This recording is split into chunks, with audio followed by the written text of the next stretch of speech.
Hello everyone, मुझे उम्मीद है कि आप सभी अच्छे हैं और आज मैं लेकर आई हूँ 3D geometry class 11th maths. हमेशा की तरह खत्म करेंगे सिर्फ एक वीडियो में और इस पूरे वीडियो को देखने के बाद क्वेश्चंस कौन सॉल्व करेगा? आप खुद क्वेश्चन सॉल्व कर पाओगे।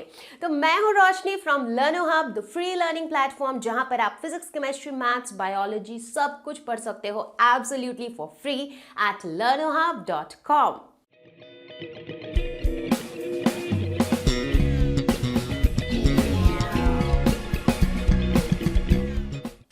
तो क्या पढ़ेंगे हम 3D ज्योमेट्री में?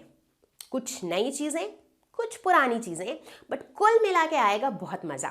तो नए में क्या पढ़ेंगे? 3D यानी कि 3 डायमेंशनल स्पेस का जो ये कॉन्सेप्ट है ये बिल्कुल नया है, पहली बार पढ़ेंगे, ठीक है। और इसके अंदर हम दो चीजें पढ़ेंगे, distance formula and section formula, और ये दोनों ही चीजें हमने क्लास 10th के कोऑर्डिनेट ज्योमेट्री में पढ़ रखी है। वैसे घबराने की कोई बात नहीं, अगर आपको याद है 10th की कोऑर्डिनेट ज्योमेट्री बहुत बढ़िया, अगर याद नहीं भी है तो कोई दिक्कत नहीं है क्योंकि यहाँ पर तो हम हमेशा बेसिक से ही पढ़ते हैं, ठीक है ना। तो चलो फटाफट साथ में शुरू करेंगे 3D का ये कॉन्सेप्ट, क्योंकि इस वीडियो में आएगा बहुत मजा। So are we all ready? Let's get started. तो सबसे पहले हमें 3 डायमेंशनल स्पेस को विजुअलाइज करना होगा। तो चलो let's get a feel of the 3D space. ये एक रूम है, मैंने इस बॉल को थ्रो किया और वो बॉल इधर उधर बाउंस करता हुआ फाइनली जाके यहाँ गिरा। अब अगर मैं आपसे पूछूं कि बॉल के इस पूरे पाथ में किसी एक पॉइंट पर आप मुझे इसका पोजीशन बताओ, मतलब ऐसा कोई मैजिक होगा तो नहीं, बट लेट अस सपोज कि बॉल यूं आते आते अचानक इस पॉइंट पर रुक जाता है, तो फिलहाल बॉल कहाँ पर है? बॉल एक्चुअली हवा में है, राइट। इसीलिए मैंने कहा कि ऐसा एक्चुअली में होगा नहीं, बट अभी समझने के लिए हम एज्यूम करते हैं कि बॉल ऐसे हवा में है और मुझे इसकी पोजीशन बतानी है कि बताओ मुझे कि एग्जैक्टली किस पॉइंट पे बॉल है। ये बताने के लिए मुझे 3 चीजें पता होनी चाहिए। बेसिकली मुझे 3 वैल्यूज पता होनी चाहिए, और वो कौन सी है? सबसे पहली चीज जो मुझे पता होनी चाहिए वो है कि ये जमीन से कितनी ऊंचाई पे है, राइट, यानी कि ग्राउंड से कितनी हाइट पे है, ये वाली वैल्यू पता होनी चाहिए। दूसरी वैल्यू जो हमें पता होनी चाहिए वो है कि ये इस वॉल से कितनी दूरी पे है। अब अगर ये 2 वैल्यूज मैं आपको दे दूं तो क्या ये काफी है? क्या ये 2 वैल्यूज मुझे वो एग्जैक्ट पॉइंट बता रही है कहां पर बॉल है? नहीं बता रही है। क्यों? क्योंकि पीछे भी तो एक वॉल है, तो पीछे वाली वॉल से बॉल कितना आगे है वो भी तो बताना है। वो नहीं बताया तो ये पॉइंट यूनिक पॉइंट नहीं हुआ ना जहां बॉल है। लेकिन जब पीछे वॉल के डिस्टेंस को भी हमने बता दिया तो इन 3 वैल्यूज के हेल्प से मैं बता सकती हूं कि बॉल अभी एग्जैक्टली किस पॉइंट पे है, राइट। तो यहां पर हम देखते हैं कि अब हम 2 नहीं बल्कि हम 3 डायमेंशंस में बात कर रहे हैं, है ना। और ऐसे जो जगह है, ये जो 3 डायमेंशन वाली जो जगह है, जैसा हम बता रहे हैं ना कि बॉल हवा में है, तो basically this is what we call space. तो 2D में जब हम पढ़ते थे, जब हम 2 डायमेंशन पढ़ते थे, तब हम बात करते थे प्लेन की, 2 डायमेंशनल प्लेन। लेकिन जब हम 3D में पढ़ेंगे तो हम बात करेंगे 3 डायमेंशनल स्पेस की, है।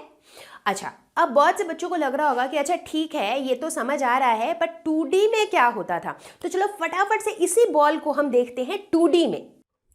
2 डायमेंशन का एग्जाम्पल लेने के लिए हम यहाँ पर लेंगे एक शीट ऑफ पेपर। मान लेते हैं कि ये पेपर बिछा हुआ है, कहीं पर भी कोई टेबल पे रखा हुआ है, एज्यूम कर लो।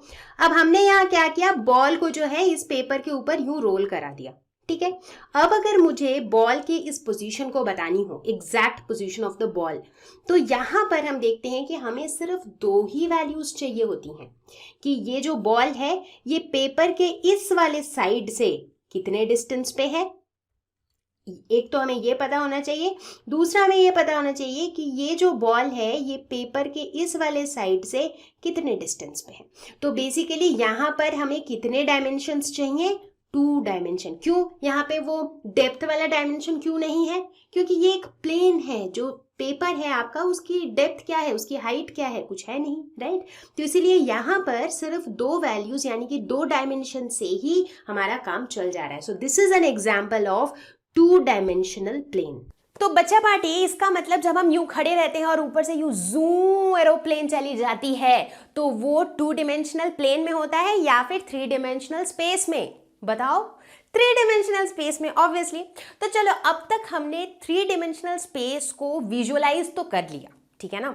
अब आगे बढ़ते हैं, अब जानते हैं कोऑर्डिनेट प्लेन्स इन 3D स्पेस। ये कौन सी बला है, चलो देखेंगे। ठीक है, जिस तरह से जब हम 2D की बात करते थे तो 2D में क्या होता था, एक एक्स एक्सिस एक वाई एक्सिस, है ना। अब हम 3D की बात करेंगे तो यहाँ पर एक्सिस नहीं होंगे, यहाँ पर हम लाइंस की बात नहीं करेंगे, यहाँ पर हम बात करेंगे प्लेन्स की। तो 2D में क्या होता था, X axis Y axis, 2 lines जो म्यूचुअली परपेंडिकुलर है। 3D में क्या होगा, 3 प्लेन्स जो म्यूचुअली परपेंडिकुलर हैं। विजुअलाइज करो बिल्कुल इस पिक्चर के साथ। देखो यहाँ पर मैंने 3 अलग कलर यूज किए हैं तीनों प्लेन्स के लिए, रेड, ब्लू और ग्रीन। ठीक है, ये तीनों जो है 3 प्लेन्स है। कभी भी प्लेन को विजुअलाइज करना हो ना तो आप अपने दिमाग में एक शीट ऑफ पेपर के बारे में सोचो, वो एक प्लेन है। तो ऐसे ही अगर 3 शीट्स ऑफ पेपर आप यूं लगा दोगे तो बन जाएगा आपका क्या, 3D स्पेस, यानी कि 3 डिमेंशनल स्पेस। ठीक है, तो 2D में सारी बातें होती थी एक्स वाई कोऑर्डिनेट के टर्म्स में, 3D में किसके बारे में होंगी बातें, एक्स वाई जेड कोऑर्डिनेट। तो जेड की नई एंट्री हुई है, ठीक है ना। अच्छा, दूसरी बात, 2D में हम क्या देखते थे कि ये जो 2 लाइंस थी एक्स और वाई, ये इस पूरे प्लेन को 4 खोपचे में डिवाइड करती थी, है ना, 1 2 3 4। और इन खोपचों को हम कहते क्या थे, क्वाड्रेंट्स। क्यों, क्योंकि जो वर्ड है क्वाड, इसका मतलब होता है 4, इसीलिए नाम रखा गया क्वाड्रेंट। अब देखते हैं कि भाई 3D में क्या हो रहा है। 3D में ध्यान से देखो इस पिक्चर को, ये जो 3 प्लेन्स हैं ये इसे कितने खोपचे में डिवाइड कर रहा है, ठीक से देखो, ध्यान से देखो, स्पेंड करो 1 मिनट। कितने खोपचे हैं यहाँ पर, 4 6 8, कितने हैं? जिन लोगों ने देख लिया बहुत बढ़िया, जिनको नहीं दिखा उन्हें मैं दिखाती हूँ। इसे आप विजुअलाइज करो एक 2 स्टोरी बिल्डिंग के तरफ, 2 मंजिला मकान, जिसके ग्राउंड फ्लोर में 4 कमरे हैं, फर्स्ट फ्लोर में भी 4 कमरे हैं। ध्यान से देखो, फर्स्ट फ्लोर को देखो, 1 2 3 4 कमरे हैं। ठीक इनके नीचे नीचे ग्राउंड फ्लोर में कितने कमरे हैं, 1 2 3 4। तो यानी कि 3D स्पेस में कितने खोपचे हैं, 8। तो इन्हें हम क्या नाम देंगे, 2D में नाम दिया था क्वाड्रेंट क्योंकि 4 थे, यहाँ पर 8 है। 8 के लिए कौन सा वर्ड यूज होता है, ऑक्ट। तो इन्हें हम नाम देंगे ऑक्टेंट। तो 3D स्पेस में क्या होता है, 3 coordinate planes mutually perpendicular dividing it into octants, यानी कि 8 खोपचे। ठीक है, अब अगला टास्क क्या है, अगला टास्क है कि भाई अगर मुझे कोई भी एक पॉइंट दिया हुआ हो 3D स्पेस में, मुझे उसके कोऑर्डिनेट्स बतानी है। ठीक है, अब 2D तो हमने पढ़ रखा है, हमें पता है कि अलग अलग क्वाड्रेंट में जो है X coordinate, Y coordinate, Z coordinate कहीं पे पॉजिटिव रहती है, कहीं पे नेगेटिव रहती है। तो भाई यहाँ तो 8 ऑक्टेंट्स हैं, तो कहाँ पॉजिटिव कहाँ नेगेटिव होगा, बड़ा कंफ्यूजिंग है। बहुत बच्चे कंफ्यूज होते हैं इस कॉन्सेप्ट पे, लेकिन आप नहीं होगे। क्यों, क्योंकि मैं इसे बनाऊंगी सिंपल। तो चलो देखते हैं ऑक्टेंट्स कोऑर्डिनेट्स टेबल। अच्छा, तो यहां पर हम देख रहे हैं हमारे 3 म्यूचुअली परपेंडिकुलर प्लेन्स हैं, साफ साफ दिख रहे हैं, और उनके एक्सिस भी हमें दिख रहे हैं। ठीक है, तो ऐसे तो तीनों में से कोई सा भी एक्स वाई जेड हो सकता है, बट चूंकि आप अब बुक्स वगैरह से क्वेश्चन भी सॉल्व करोगे तो let us follow the same convention, जिसके हिसाब से this is your Y axis, this is your Z axis and this is your X axis. ठीक है, तो हमें पता है कि ये y है, तो इस तरफ को हम कहते हैं y y डैश।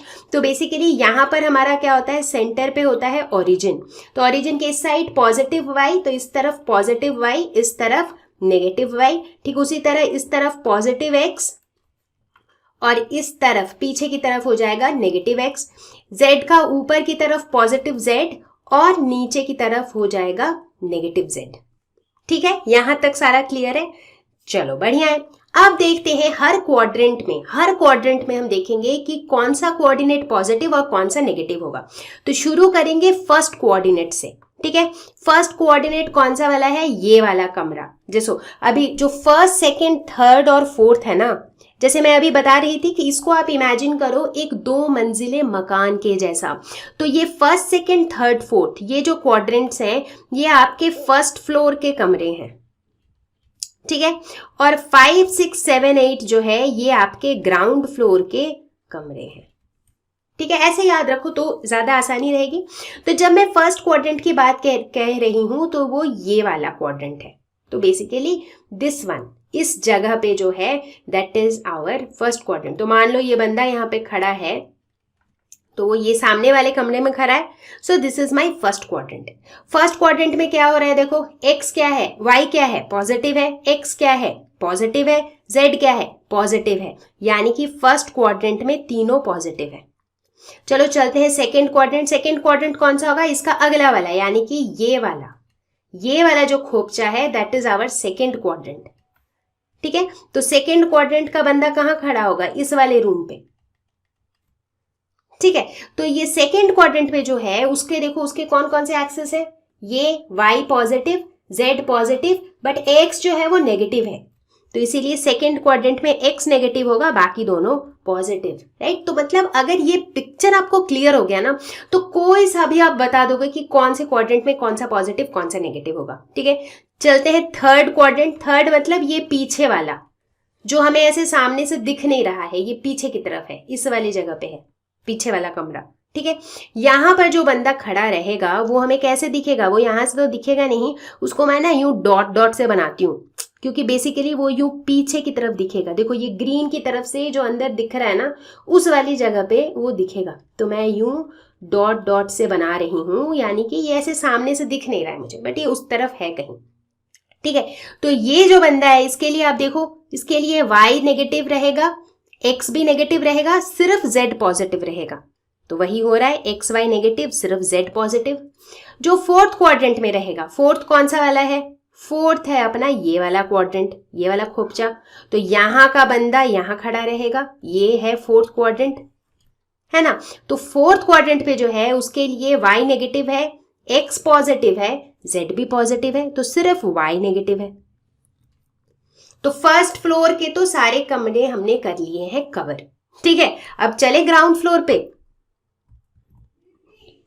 अब ग्राउंड फ्लोर पे जो मेरा फिफ्थ क्वाड्रेंट होगा, अच्छा एक चीज और, क्वाड्रेंट बोलने की हमारी आदत हो गई है क्योंकि हम 2 डायमेंशनल प्लेन में क्वाड्रेंट बोलते हैं, बट यहां पर ये क्या है, ये है ऑक्टेंट। तो ये first octant, second octant, third octant, fourth octant, और अब हम बात करने वाले फिफ्थ ऑक्टेंट की है।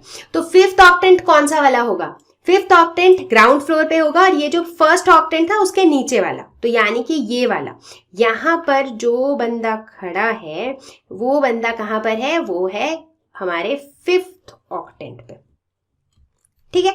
तो यहां पर क्या हो रहा है, देखो यहां पर x पॉजिटिव है, y पॉजिटिव है, लेकिन z नेगेटिव है, और वही हो रहा है एक्स वाई पॉजिटिव लेकिन z नेगेटिव। सिक्स्थ क्वाड्रेंट कौन सा होगा, इसके पीछे वाला, यानी कि सेकंड के नीचे वाला, तो यहां पर कहीं पीछे की तरफ छुपा होगा सिक्स्थ क्वाड्रेंट, है ना। तो सिक्स्थ क्वाड्रेंट पे जो भी मान लेते हैं ये बंदा खड़ा है वो हमें डॉटेड लाइन से दिखेगा, क्योंकि वो हमको इधर दिख नहीं रहा है इस वॉल की वजह से। तो यहां पर जो भी है उसका क्या हो जाएगा, उसके लिए देखो, उसके लिए x होगा नेगेटिव, y होगा पॉजिटिव, z होगा नेगेटिव, यानी कि सिर्फ y पॉजिटिव है, और बिल्कुल वैसा ही है।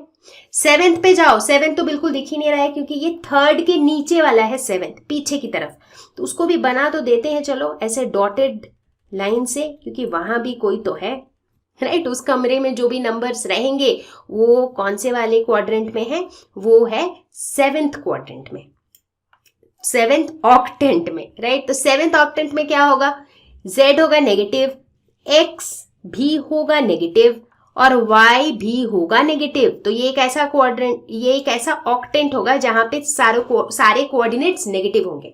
और फाइनली एट्थ ऑक्टेंट की अगर बात करें तो वो ये वाला हो जाएगा, ये हो जाएगा हमारा एट्थ ऑक्टेंट, ठीक है। तो यहां पर ये खड़ा है बंदा, तो ये इसके लिए x पॉजिटिव है, y नेगेटिव है, z नेगेटिव है, तो सिर्फ x पॉजिटिव है, बाकी दोनों नेगेटिव है। तो बताओ बहुत मुश्किल था क्या? क्योंकि एनीवेज आपको इस तरह से किसी को एक्सप्लेन नहीं करना होगा, कोई क्वेश्चन में नहीं पूछा जाएगा कि बताते रहो कौन सा पॉजिटिव कौन सा नेगेटिव होगा। ये तो मैंने आपको अपनी आपकी अंडरस्टैंडिंग के लिए समझाया कि कौन सा क्वाड्रेंट कौन सा होता है और उसमें कौन से पॉजिटिव कौन से नेगेटिव होते हैं, क्योंकि ये जो है ये बहुत इंपॉर्टेंट कॉन्सेप्ट है। ये क्लियर नहीं हुआ तो आगे कुछ भी क्लियर नहीं होगा। तो इसीलिए मेरे हिसाब से ये जो पिक्चर है ना, इसको अपने दिमाग में बिल्कुल सेट कर लो। ये पिक्चर एक बार सेट हो गया उसके बाद जो है ना सब कुछ बहुत आसान है। थोड़े क्वेश्चंस ट्राई करेंगे और देखेंगे किस तरह के क्वेश्चंस हमसे पूछे जा सकते हैं। Find the octant in which the points 4, 2, -5 and -4, 2, -5 lie. ठीक है, तो देखो अब काम आएगा ये जो कॉन्सेप्ट हमने पढ़ा। इनको आंसर करने के लिए भी आपको ये वाला पिक्चर याद रहना चाहिए, तो एटलीस्ट दिमाग में क्लियर रहना चाहिए। अब आप कहोगे कि मैम इसको पूरा ड्रॉ करना पड़ेगा क्या मुझे खुद से? जरूरी नहीं है, आपको पूरे प्लेन्स ड्रॉ करने की जरूरत नहीं है, बट एक बार प्लेन्स को एक प्लेन बना के जब क्वेश्चंस प्रैक्टिस कर रहे होगे उस टाइम पे एक बार कर लिए, तो ऐसे एग्जाम में आप साइड में रफ में ना सिर्फ एक्सिस बनाओगे तब भी आपका काम बन जाएगा। ठीक है ना? तो देखो ये क्या बोल रहा है, 4, 2, -5, तो ये मेरा x कोऑर्डिनेट है, ये y कोऑर्डिनेट है, ये z कोऑर्डिनेट है। तो यहाँ पर क्या हो रहा है, x coordinate positive, y coordinate positive, z coordinate negative. x positive कौन सा है, ये है x पॉजिटिव, y पॉजिटिव ये है y पॉजिटिव, और z का क्या है, z का नेगेटिव, तो z का नेगेटिव ये है। तो बेसिकली ये लाइन और ये लाइन, ये तीनों लाइन से कौन सा वाला ऑक्टेंट बन रहा है, ये नीचे वाला कमरा बन रहा है, इनसे x, y और z नेगेटिव से नीचे वाला कमरा बन रहा है। तो ये कौन सा वाला क्वाड्रेंट, ये कौन सा वाला ऑक्टेंट है, ये है 5th ऑक्टेंट। ठीक है, तो यानी कि ये वाला जो पॉइंट है ये लाई करेगा 5th ऑक्टेंट में। ठीक है, दूसरा वाला पॉइंट देखते हैं, -4, 2 और -5।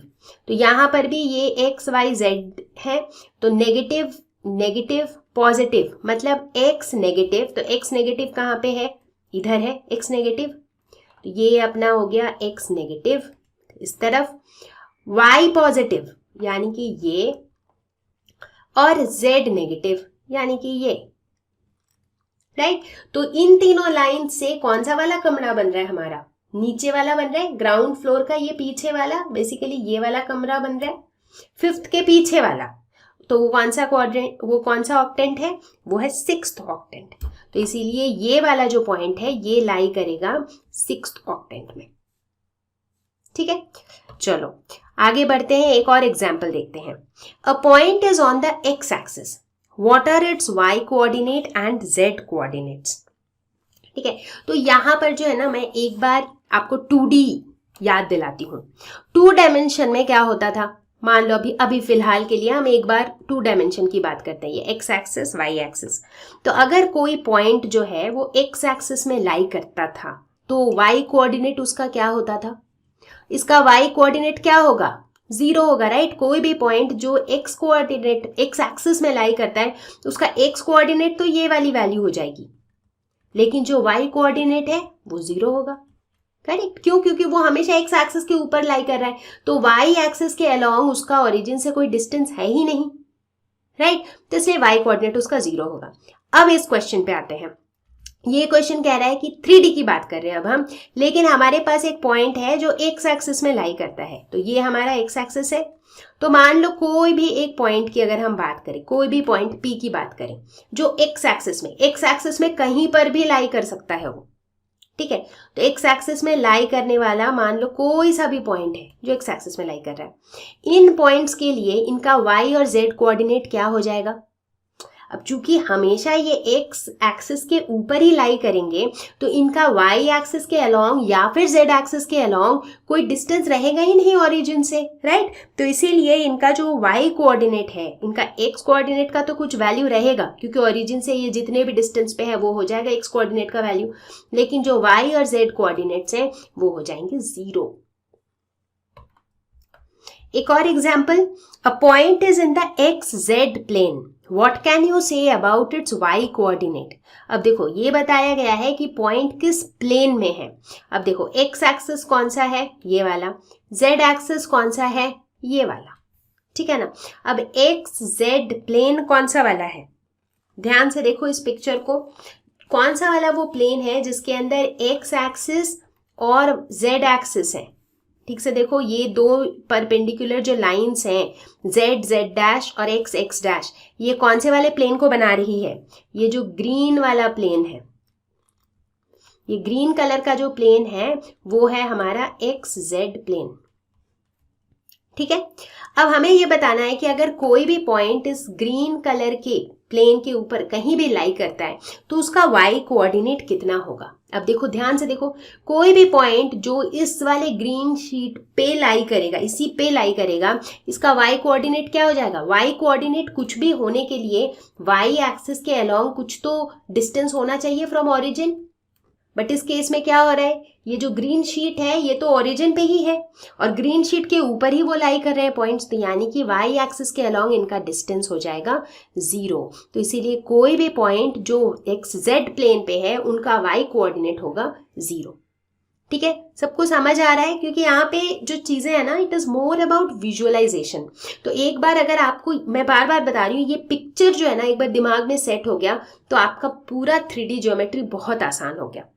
तो बच्चे, ये जो हमारा नया वाला पार्ट था ना इस लेसन का, यानी कि 3D स्पेस, वो तो हमने कवर कर लिया बहुत ही मस्त तरीके से। ठीक है ना, अब हम जो पढ़ने वाले हैं वो सारी पुरानी चीजें हैं जो हमने पहले भी पढ़ रखी है।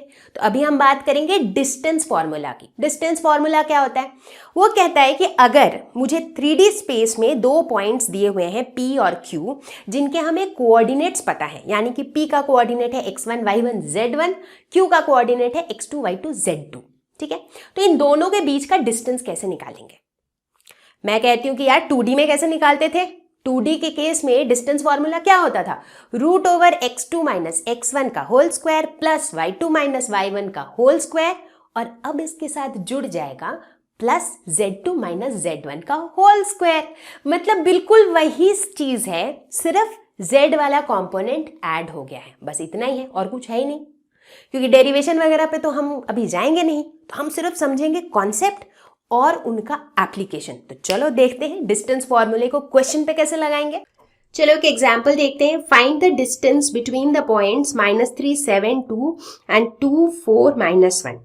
ठीक है, तो पहला पॉइंट ये है, लेट अस सपोज ये पॉइंट P है, ये पॉइंट Q है, तो ये मेरा x1 y1 z1 की वैल्यू है और ये x2 y2 z2 की वैल्यू है। तो यहाँ पे तो कुछ खास करना नहीं है। डिस्टेंस बिटवीन टू पॉइंट्स क्या होता है 3D में? Root over x2 minus x1 का whole square plus y2 minus y1 का whole square plus z2 minus z1 का whole square.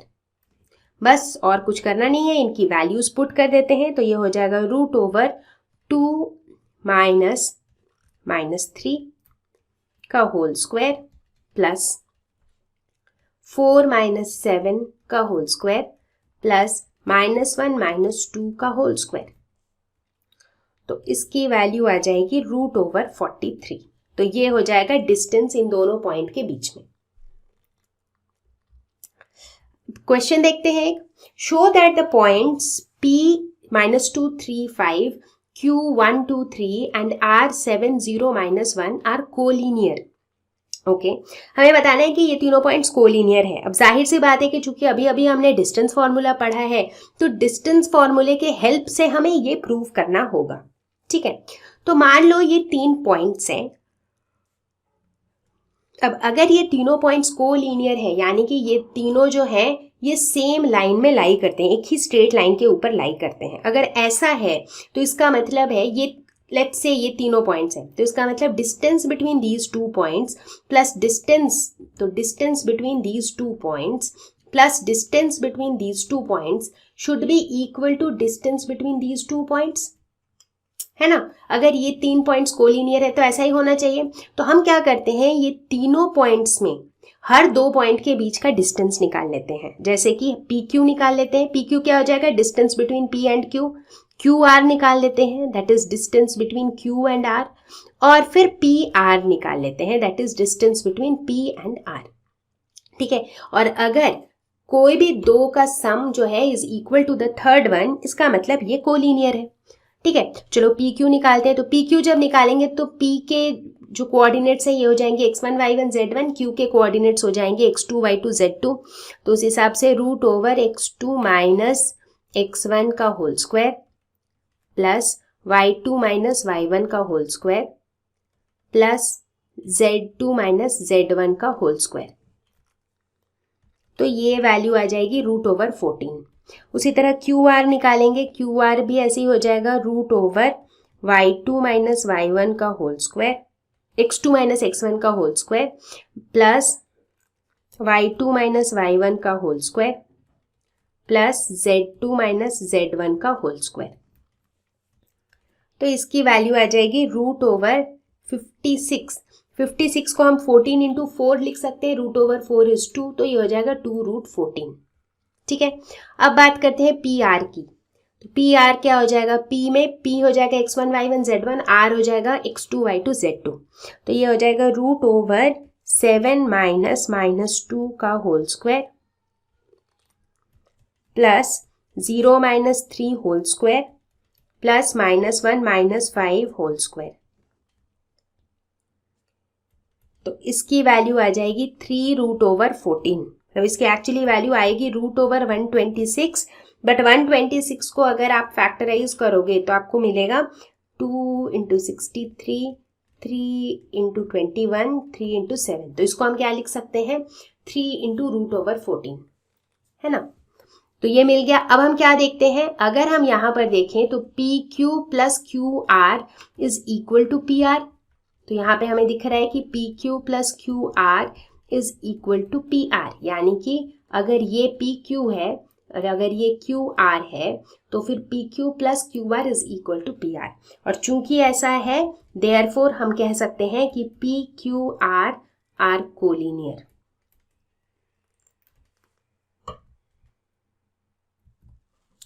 Question number 2. Verify that 0, 7, minus 10, 1, 6, minus 6, 4, 9, minus 6 are the vertices of an isosceles triangle.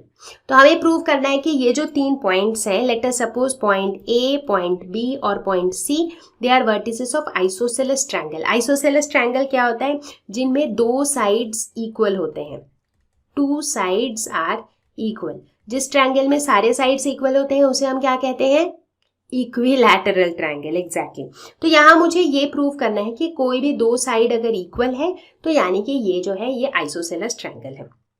ठीक है, तो मान लेते हैं कि ये जो है इस तरह से हमारा ट्रायंगल है ए, बी और सी।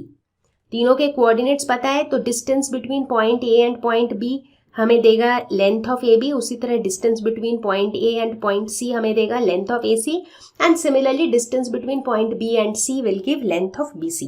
तो ये तीनों लेंथ्स को सबसे पहले हम निकाल लेते हैं। ठीक है, तो ए बी क्या हो जाएगा, जब हम ए बी की बात करेंगे तो ए के कोऑर्डिनेट्स हैं x1 y1 z1, बी के हैं x2 y2 z2। तो वही डिस्टेंस फॉर्मूला लगाएंगे तो ये हो जाएगा x2 माइनस x1 का whole square plus y2 minus y1 का whole square plus z2 minus z1 का होल स्क्वायर। तो इसकी वैल्यू आ जाएगी 3 रूट 2। ठीक है, मतलब एक्चुअली इसकी वैल्यू आएगी रूट ओवर 18, बट 9 इंटू 2 लिख सकते हैं उसे, और रूट ओवर 9 इज 3, तो इसको हम लिख सकते हैं 3 रूट 2। अब इसी तरीके से बी सी की वैल्यू निकालते हैं। बी सी भी हो जाएगा root over x2 minus x1 का whole square plus y2 minus y1 का whole square plus z2 minus z1 का होल स्क्वायर। तो ये भी हो जाएगा रूट ओवर 18।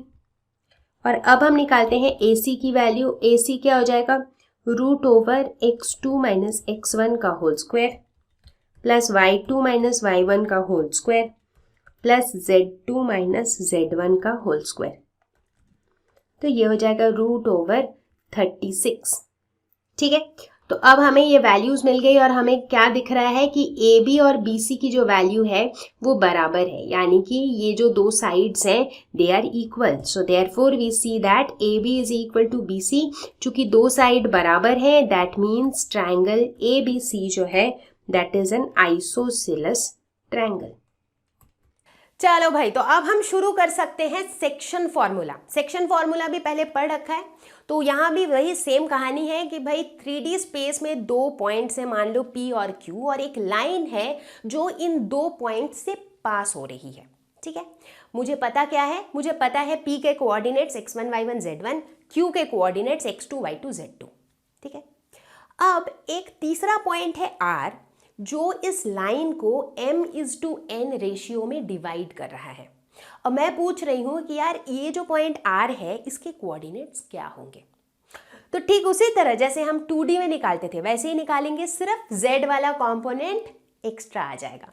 तो R के कोऑर्डिनेट्स क्या हो जाएंगे, mx2 plus nx1 divided by m plus n, my2 plus my1 divided by m plus n, mz2 plus nz1 divided by m plus n। तो इस तरीके से हम निकालेंगे। ठीक है, अब यहाँ पर एक कैच है, ये जो डिवाइड करने की बात मैं कर रही हूँ ये मैं इंटरनली डिवाइड करने की बात कर रही हूँ।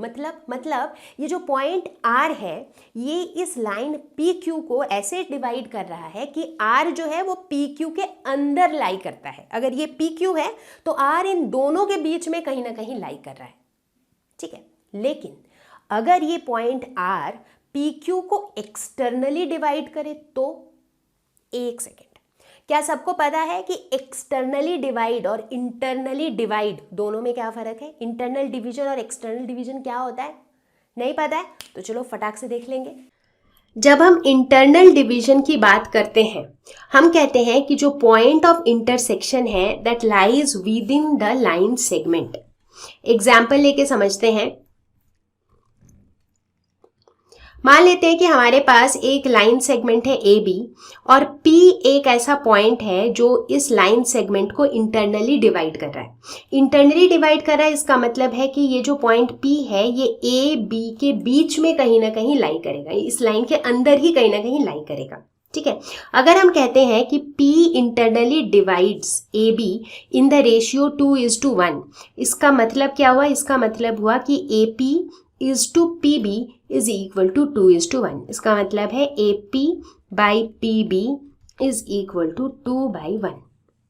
ठीक है, इसे हम कहते हैं इंटरनल डिवीजन। दूसरी तरफ जब हम एक्सटर्नल डिवीजन की बात करते हैं, एक्सटर्नल मतलब बाहर, इसका मतलब है जो पॉइंट ऑफ इंटरसेक्शन है that lies on the extended segment, मतलब जो लाइन सेगमेंट एक्चुअल में है उस लाइन सेगमेंट के अंदर लाई नहीं करता है, बट अगर उसी लाइन सेगमेंट को एक्सटेंड किया जाए तो वो पॉइंट वहां पर लाई करेगा। ऐसे एग्जाम्पल देते हैं। मान लेते हैं कि एक पॉइंट P है that divides AB in the ratio 2:1 externally. देखो यहाँ पे सिर्फ इंटरनली और एक्सटर्नली का फर्क है। तो इस केस में क्या होगा, AB ए लाइन सेगमेंट हो जाएगा, लेकिन जो P है वो AB के अंदर लाई नहीं कर रहा है, ये बाहर लाई कर रहा है। मतलब अगर AB को हम एक्सटेंड कर दें तो कहीं ना कहीं जाके P लाई करेगा। ठीक है, तो देखो P यहाँ पे इस लाइन सेगमेंट के अंदर लाइन नहीं कर रहा है, इसीलिए इसे एक्सटर्नल डिवीजन कहते हैं।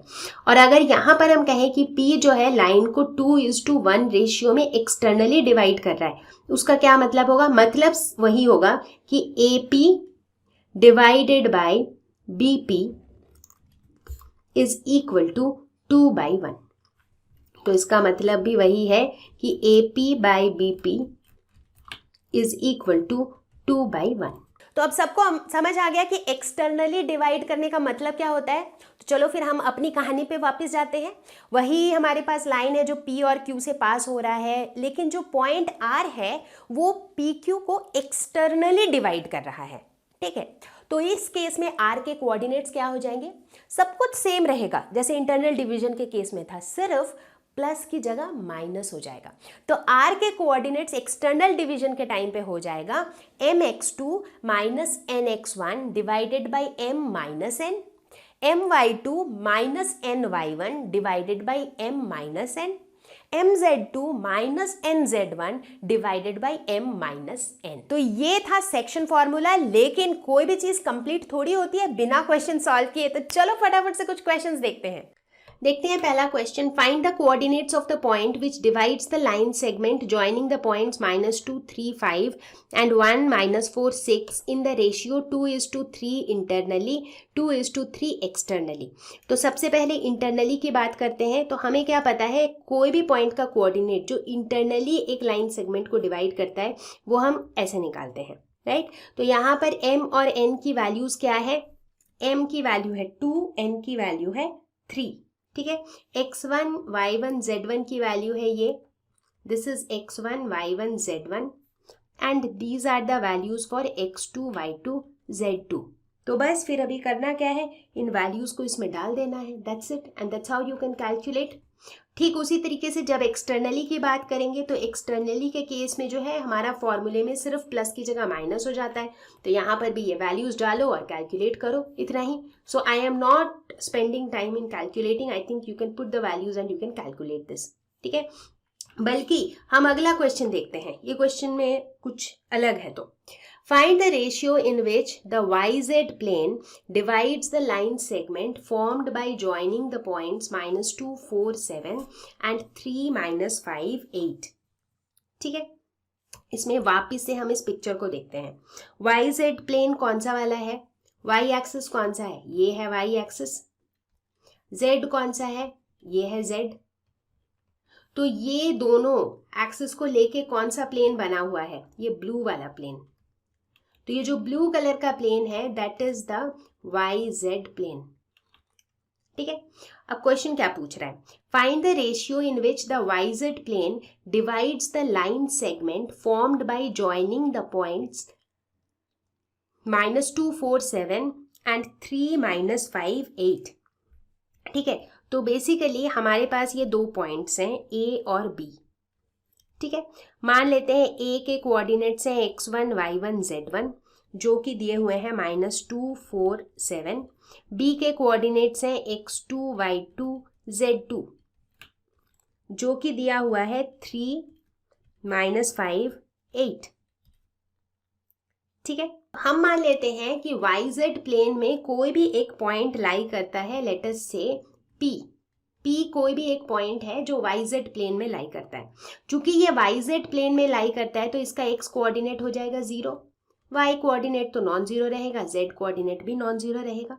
ठीक है, ये मेरा कोई भी एक पॉइंट है जो YZ प्लेन में लाई करता है. अब क्वेश्चन क्या कह रहा है कि भाई YZ प्लेन जो है इस लाइन सेगमेंट को डिवाइड करेगा, बट किस रेशियो में डिवाइड करेगा वो हमें निकालना है. ठीक है, तो लेट अस एज्यूम कि जिस रेशियो में ये डिवाइड करेगा let that ratio B m:n. ये हमने एज्यूम किया. ठीक है, अब अगर हम एज्यूम करते हैं कि ये जो पॉइंट P है ये पॉइंट P इस AB को m:n में इंटरनली डिवाइड कर रहा है. ठीक है, एज पर अभी तक हमारा स्टोरी क्या बना, पॉइंट P जो है ये डिवाइड कर रहा है AB, ये इन दोनों पॉइंट्स को जोड़ने वाले लाइन को, यानी कि AB को ये डिवाइड कर रहा है इन द रेशियो m:n. तो जब भी इंटरनल डिवीजन होता है उसके हिसाब से इस पॉइंट P का कोऑर्डिनेट क्या होना चाहिए, फॉर्मूले के हिसाब से पॉइंट P का कोऑर्डिनेट होना चाहिए mx2 + nx1 divided by m+n, my2 + ny1 divided by m+n, mz2 + nz1 divided by m+n. ठीक है, तो अब इसके अकॉर्डिंग, अब इसके आगे कैलकुलेट करने की ज़रूरत नहीं है क्योंकि देखो हमें mn की वैल्यू निकालनी है. ठीक है, हालांकि x1, x2, y1, y2, z1, z2 ये वैल्यूज हमें पता है, बट सब कुछ कैलकुलेट करने की ज़रूरत ही नहीं है. देखो इस क्वेश्चन का कैच ही यहाँ पर है.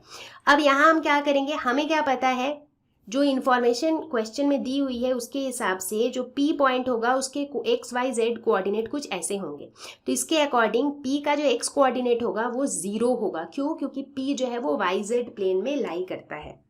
सो देयरफॉर हम क्या करेंगे, हम इक्वेट करेंगे x कोऑर्डिनेट्स को.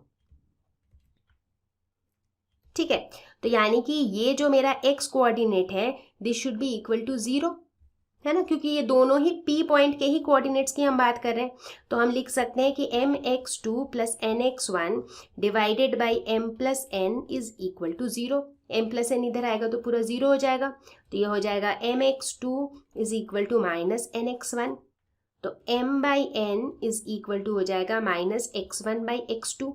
अब x1 x2 की वैल्यू हमें पता है, बिल्कुल पता है. x1 की वैल्यू है -2 और x2 की वैल्यू है 3. तो ये हो जाएगा -2/3. तो ये हो जाएगा 2/3. तो यानी कि रेशियो क्या हो जाएगा, 2:3. तो देखो कैलकुलेशन कुछ खास था ही नहीं, जस्ट दैट क्वेश्चन को ढंग से पढ़ के ठंडे दिमाग से समझना है। ये क्या कह रहा है कि वाईजेड प्लेन डिवाइड करेगा इस लाइन सेगमेंट को। तो सबसे पहले तो वाईजेड प्लेन में कोई भी पॉइंट पी अज्यूम कर लो। वाईजेड प्लेन स्पेसिफिकली कह रहा है तो इसका एक्स कोऑर्डिनेट 0 होगा, ठीक है। अब पॉइंट P जो है इस लाइन को अगर डिवाइड करेगा m/n में, तो फॉर्मूले के हिसाब से पॉइंट P का कोऑर्डिनेट ये होना चाहिए। इक्वेट कर दिया x कोऑर्डिनेट को, हमारा आंसर निकल के आ गया। तो बच्चों कैसा लगा ये वीडियो? यूजफुल था, बहुत यूजफुल था, बहुत मजा आया। जो भी आपका फीडबैक हो वो आप ज़रूर हमें कॉमेंट सेक्शन में बताना, क्योंकि मैं वेट करूँगी आपके कॉमेंट्स पढ़ने के लिए, ठीक है। मैं जल्दी ही मिलूंगी आपको अगले वीडियो के साथ, लेकिन उससे पहले आपको भी कुछ करना है। आपको इस पूरे वीडियो को देखना है, उसके बाद अपने टेक्स्ट बुक से कुछ क्वेश्चन सॉल्व करने हैं, तभी तो मुझे पता चलेगा कि यार मतलब मैंने अच्छा पढ़ाया, बच्चों को अच्छा समझ आया, राइट। तो मैं आपको जल्दी ही मिलूंगी नए वीडियो के साथ, एक नए टॉपिक के साथ। तब तक के लिए stay home, stay safe, take care, bye bye.